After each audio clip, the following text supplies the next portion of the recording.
Hi guys, today we're going to be talking about the Theorem RDTA by Wismec, designed by Jabo and in consultation with Matt Cully from Suck My Mod. Now, there's been quite a bit of hoo-ha about this tank. There's a lot of anticipation when it came out because it contains it came with the new notch coil from Wismec.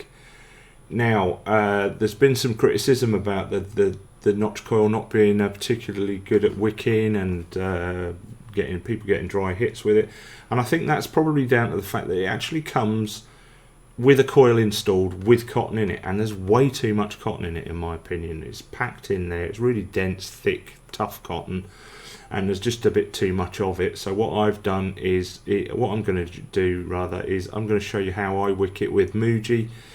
Just straight away just take the cotton out of it, and if you follow the wicking method that I use, you shouldn't have too many issues. The other thing I think that the problem with the notch coil is that people are putting too much power through it. It really, because it's such a thin coil, it ramps up and it gets hot very, very quickly. So you don't, even though it's a low ohm build, it's only like what's it showing as 0.2 ohm. You'd expect to have to wallop a load of watts through it to actually get any kind of vapor from it, and that's really not the case with this, because it does ramp up so fast, and it does get quite hot quite quickly. I don't think it really needs it, so I run it roughly around about the 40 to 45 watts mark, and I'm finding that it's giving me a really good vape.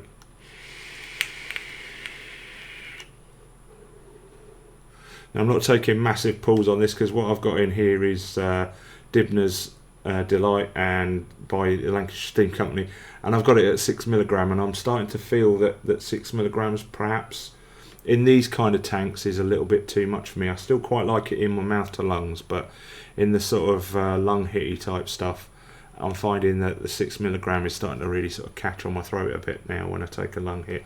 So bear with me on that.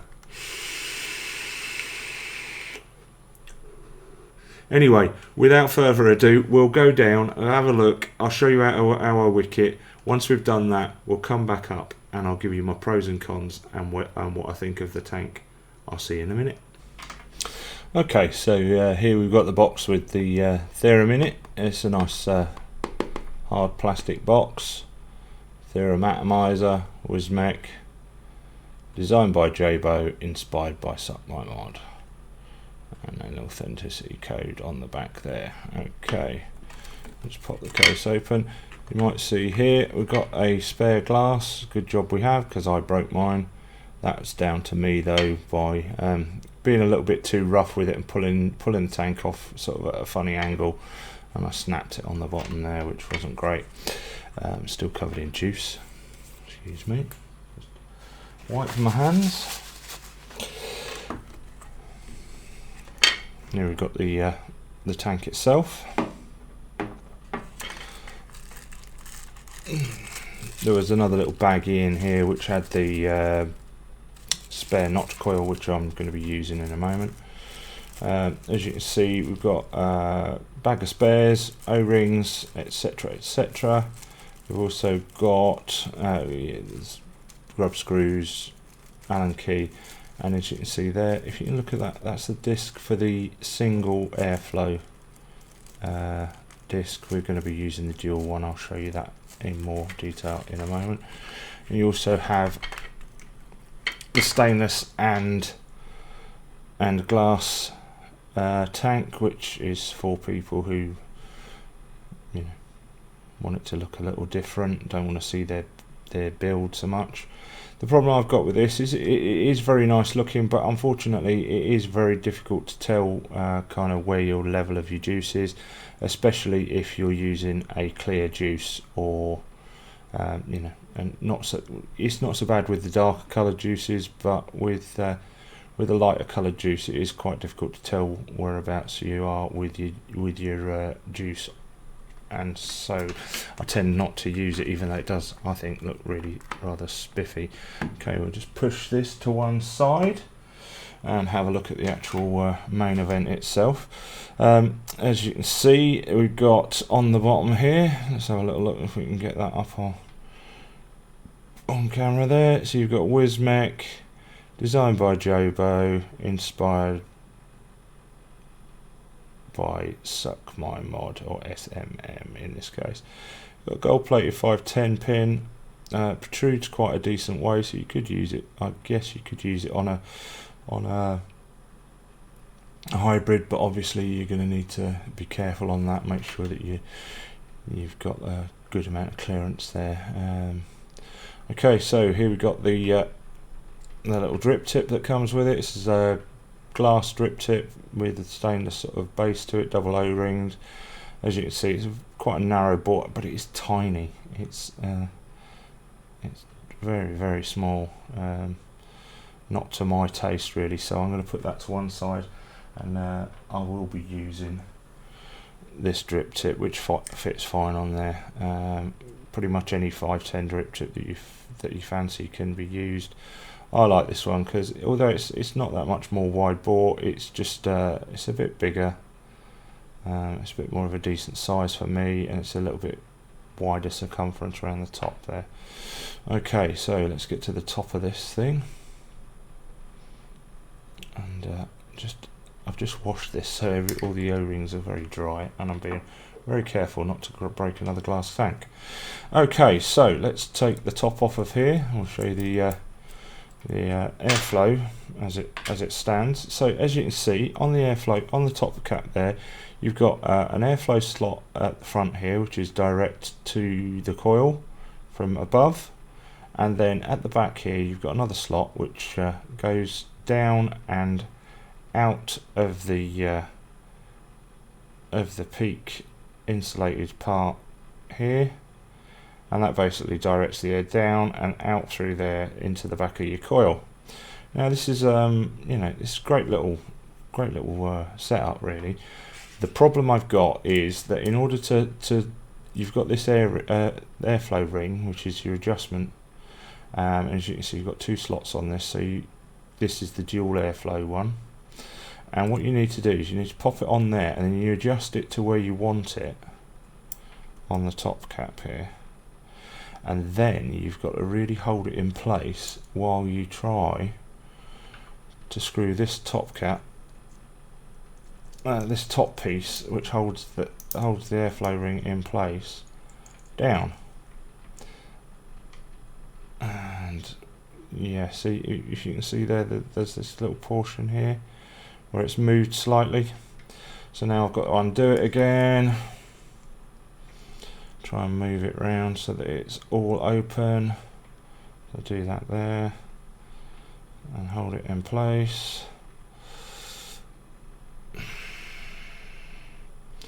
Sure enough, it's being a pig because I'm on camera.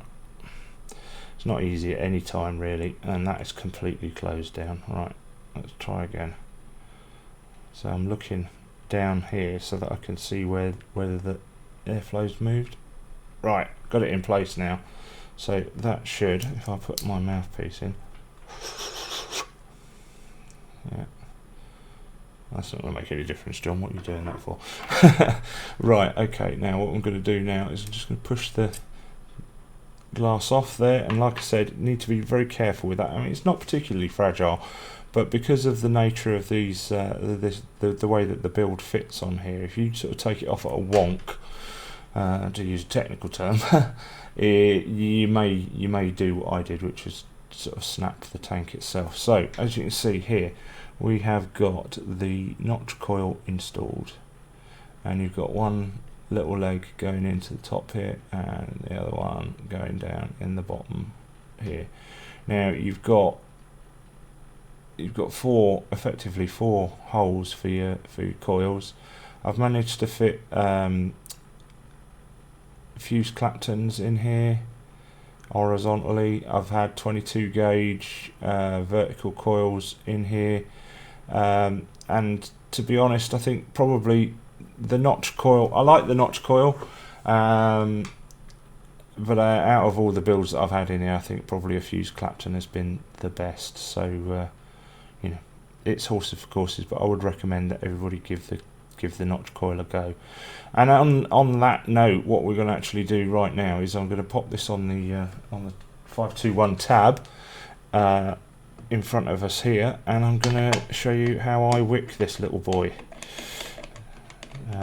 this little bugger, because it does take a certain amount of getting used to. So what I'm going to try and do is try and zoom in a little bit on this for you, so that we can get a bit better picture, and try and focus as well.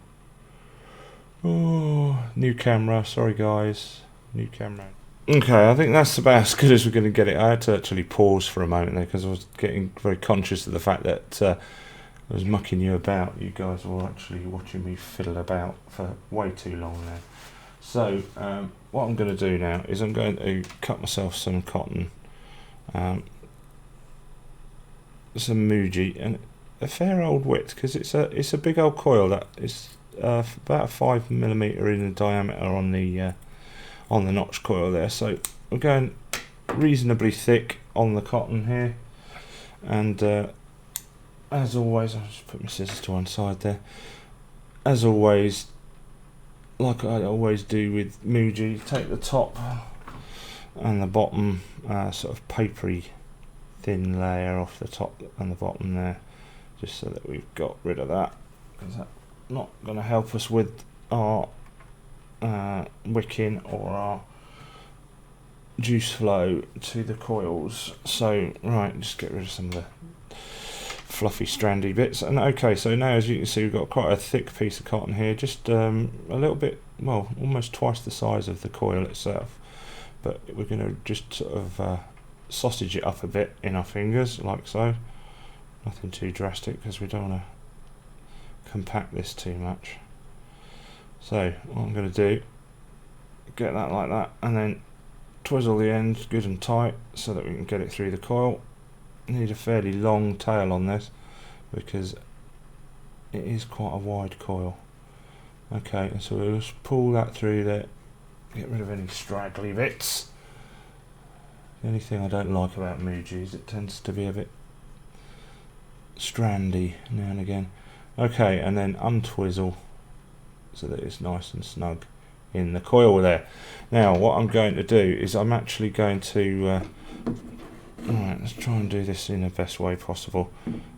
As you can see it there, I'm going to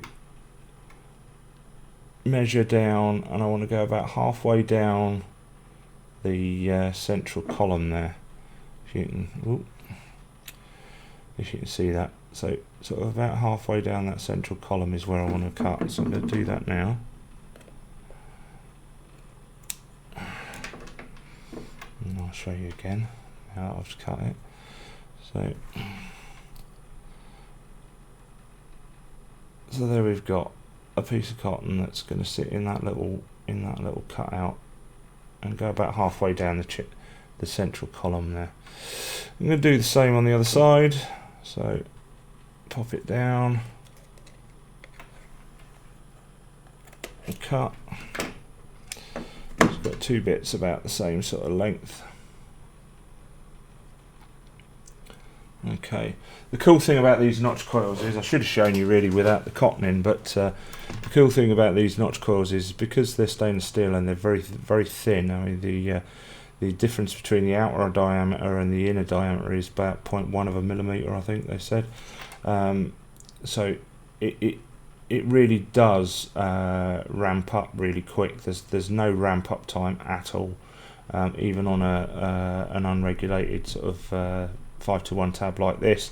You'll just get this wicked instant heat up, and then pretty much instant cool down as well. So it's really good for that side of things. It does get a bit warm sometimes though. Okay, so as you can see, I've got my cotton, and it's kind of like halfway-ish down the chimney. Yeah, so maybe a little bit longer than I would normally go, but you know, it's not too bad. I like to make sure that there's a big old gap between the deck and the cotton. Now what I do then is just get the cotton tucked in on the sides here. You don't need to juice it down at this point, and just put your glass tank back on and give it a little twist so that it's in place. Right, we're going to zoom back out again now, just because I don't really want to go uber close with this bit.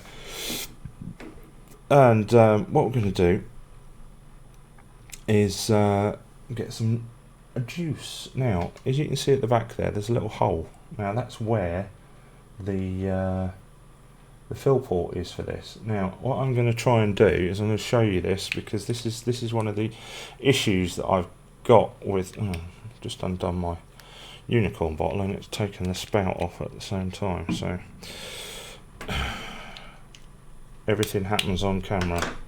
Right, well, I'm not going to use that then, because look, I'm doing my unicorn bottle and the spout stayed inside the bottle top. I think it's probably to do with the childproof cap or something. Ah, there we go. I've done it. Right, so we've got it's a reasonably long nozzle on this one, but it's still not long enough to actually get contact with that hole. If you can see, I'm sort of hovering above it, and what I'm going to try and do is just squirt the juice. Now I've been told that you can squirt the juice in and it will fill like this. I've yet to find a particularly good way of filling, but we're getting there. So I'm just I'm squirting in through the little hole. I am getting a little bit on the deck, but hey, it'll all soak up eventually. Right, getting there.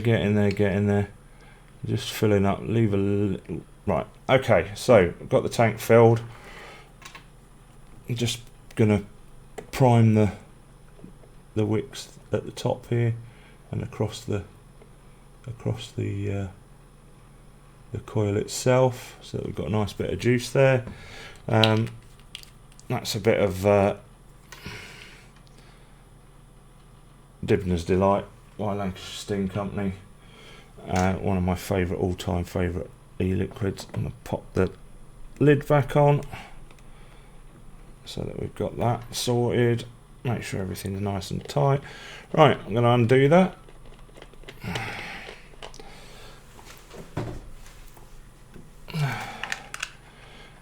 And there it is on the top of my Skelly 150, which I do like the look of it, I have to say. Right, okay, what we'll do is we'll stop there and we'll go back up top and I'll give you my thoughts. See you in a minute. Welcome back, guys. Okay, so the Theorem by Wismec. We'll go with like I normally do. I'll go with the cons first, get the bad news out of the way, and then we'll go back and have a look at the we'll go back. Then we'll look at the pros. And so cons. First of all, the filling method, because of where the fill hole's positioned, it's kind of quite difficult to get juice in there. Now this is a 70-30 liquid, and I kind of struggled a little bit. I got a little bit of a sort of a bubble forming in that hole there, and it did sort of build up on the top of the platform at the back there, and so I had to sort of kind of, while I was filling it, you might have seen, I don't think the filling was particularly well filmed, but it kind of formed up on the top there, and I had to wait for it to sort of soak down and get through, and then start filling again. So you're not going to get, if you've not got the sort of a longer nosed bottle or a pipette or something like that, you're going to find it hard to fill this. And because it only holds, I think it's about 2.5-3 mil of juice, it goes through it pretty bloody quick, and so you find yourself filling it quite often. If the filling method on this was a little bit more convenient, I think it would be a much better proposition in that. The other major con for me is the airflow control rings. As you saw in the up close there, it is an absolute ball ache to try and get that ring in the right position. it's just fiddly as fuck, and I find it extremely annoying. It's very similar to the Indestructible by Wismec by Jabo, and I think that there could be a much more elegant solution to doing the top airflow and the airflow control on that. I can sort of see what he's trying to achieve with it, but I think that for fine tuning the airflow to exactly how you want it, unless you're having it, you know, sort of wide open, which is how I have it, I have to say, it is tricky to sort of get it where you want it and to keep it there whilst you're tightening down that top part. The other subjective con is the drip tip that comes with the tank is way too small in my opinion, and it's not very nice at all. I just don't like it. I'm not a big fan of glass drip tips anyway, because they just constantly fill with condensation and it just annoys the crap out of me. But the good thing on that side of things is that I've got my own drip tip in here, and all the drip tips that I've tried in here have fit and work perfectly okay. So, you know, we've all, as vapors, pretty much most of us have got drip tips kicking about that we can use instead, and they, you know, you can pick up decent drip tips for not a great deal, so that's not too much of a con. Okay, so that's the cons out the way, really. The pros for me are the flavour on this thing, because the coil is sitting literally sort of directly below the drip tip. You're getting very, very similar to sort of dripper type flavour. The airflow when you've got it set is excellent in my opinion. You do get very good flavour and vapour. I'll have a quick vape.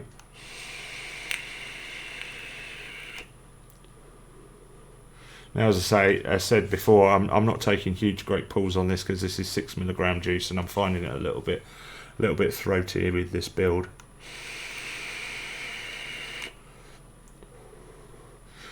Great taste though. This is a juice that I'm really familiar with. I'd vape it all the time. Many of you who watch the channel regularly will know that Dibner's is one of my absolute all-time faves, and it tastes exactly how it should in this tank. I think another pro for this is actually pretty good looking tank. It's not particularly tall, but it's got just a kind of clean sort of look to it. I prefer the metal cage tank, but as I said, I find that it's quite difficult to see your juice levels and where you are, where it comes to sort of needing to refill and stuff. So I think maybe those slots, although they sort of mimic the notch coil itself in the kind of look of them, and so aesthetically it's very pleasing, and it kind of flows with the whole design of the tank itself. I think they could have done with being a little bit wider so you can actually see through them a little bit more easily and look at where your juice is, because when it's on there it's very difficult to tell, and I'm one of these people. I do like to be able to see where my juice is on there. So overall, it's a fiddly bugger. That's, I mean, you know, the long and short of it is this is a fiddly bugger of a tank. It's fiddly with the airflow. It's fiddly with the filling. The other thing to say is that not everybody's been getting on with the notch coils. I have had pretty decent results, either running it in temp control, in stainless steel mode, or in wattage. I think the problem a lot of people have, as I previously said, is they're just bunging too much wick in there. And they're making it too densely packed, or they're using the wick that it comes with, and that isn't helping with the dry hits and the kind of the wicking side of things. I think probably that out of the builds that I've tried, I tried the vertical coils as I said in the close-up. Tried the vertical coils. I've tried the notch coil, and I've also tried fused Clapton in horizontal mode, sort of a 3.5-3 mil inner diameter fused Clapton. And I think probably out of all those, I think that the Clapton really did make the tank shine. It's easy to build on. It's good looking, but as I say, it's a fiddly bugger. If you're not sure whether you can be, whether you can actually be asked to fuck about with this, then it might not be the tank for you. It is something that you're going to have to persevere with, and you're going to have that kind of learning curve with it about your wicking and your builds and all that kind of stuff, and obviously the airflow. Right, so I think what we'll do is we'll leave it there. Overall, I mean, it's a tentative thumbs up. I think a version 2, if they can address the airflow and the juice sort of filling side of things, they could definitely have a winner on their hands. But as it stands right now, it's a tentative sort of thumbs up from me, a tentative recommendation, because I love the flavour out of it. I really do enjoy the vape from it, but I do find those cons that we've already talked about put me off it. They put me off vaping it, because I took this to Expo with me, and I used it for a good portion of the Friday, and then it got put away, to be honest, because out and about at a con, having to keep trying to fill it up, frigging about with it just became a nuisance, really. And it's not one that I've really particularly enjoyed taking to work either, because of the fill-in side of things. So I think it's on the right lines. As I say, it's on the right lines. It could be an amazing tank, but there are things about it that I just find are a little too fiddly. So fiddly. I think that's the word for the day on this one. Fiddly. Right. Thanks ever so much for watching. If you've enjoyed the video, click on the like button for me, that'd be great. And if you haven't already subscribed, please do. I've got some more stuff coming up for you soon, so if you subscribe, you'll get a notification on that. And in the meantime, enjoy yourself, and I'll see you soon.